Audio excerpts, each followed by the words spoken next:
देख रहे हैं इंडार्क राजकुमार के साथ। इंडार्क की आज की कहानी में आगे बढ़ने से पहले अगर आपने इस कहानी के पहले 2 भाग नहीं देखे हैं तो देख लें, लिंक नीचे डिस्क्रिप्शन बॉक्स में दिए गए हैं।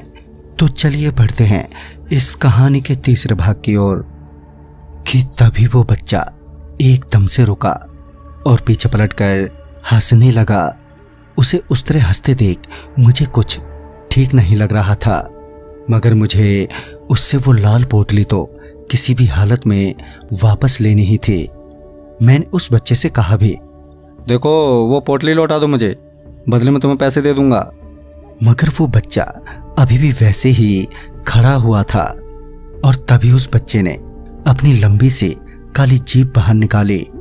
उसकी लंबी काली जीभ बाहर निकालते ही मैं समझ गया कि ये एक नई मुसीबत गले पड़ गई है। अब तो मेरी हालत ऐसी थी मानो एक और कुआं तो दूसरी ओर खाई। तभी वो लंबी जीभ वाला बच्चा उस पोटली को वहीं छोड़कर किसी जानवर की तरह मुझ पर झपटा। उसे झपटते देख मैं वहां से भागा, मगर उसकी रफ्तार मेरी रफ्तार से कहीं ज्यादा तेज थी। मैं जैसे तैसे मेन रोड पर पहुंचा और मैं जैसे ही मेन रोड पर पहुंचा तो मुझे एहसास हुआ कि वो लंबी जीभ वाला बच्चा पीछे ही रुक गया है। और जब मैंने पीछे पलटकर देखा तो पाया कि वो लंबी जीभ वाला बच्चा वहीं सड़क से कुछ दूर हटकर खड़ा मेरे को घूर रहा था। तभी मैं समझ गया था कि वो सड़क पर नहीं आ सकता, जिस वजह से मैं वहीं खड़ा रहा और उसके जाने का इंतजार करने लगा।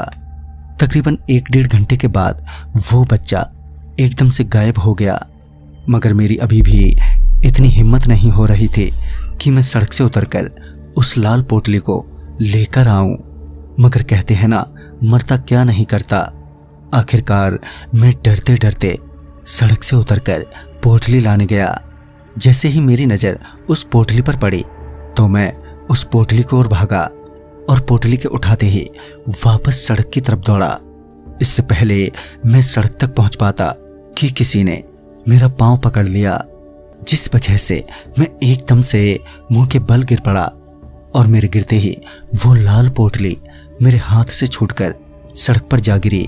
इसी बीच जब मैंने अपने पांव की तरफ देखा तो पाया कि मेरे पांव में उसी बच्चे की जीभ लिपटी हुई है और वो बच्चा अपना मुंह खोले मेरे को सड़क से दूर ले जाने की कोशिश कर रहा है। मगर मैंने भी अपना पूरा दम झोंक दिया था सड़क पर वापस आने के लिए। तभी वो लंबी जीभ वाला बच्चा एकदम से मेरा पांव छोड़कर मेरी छाती पर आकर बैठ गया और मेरा सिर अपने दोनों हाथों से पकड़ा और अपनी लंबी जीभ मेरे मुंह में घुसा दी। उसकी जीभ डालते ही उसकी काली जीभ लाल हो गई। मुझे उस वक्त ऐसा लग रहा था कि मेरा सारा खून भनभनाते हुए बाहर निकले जा रहा हो।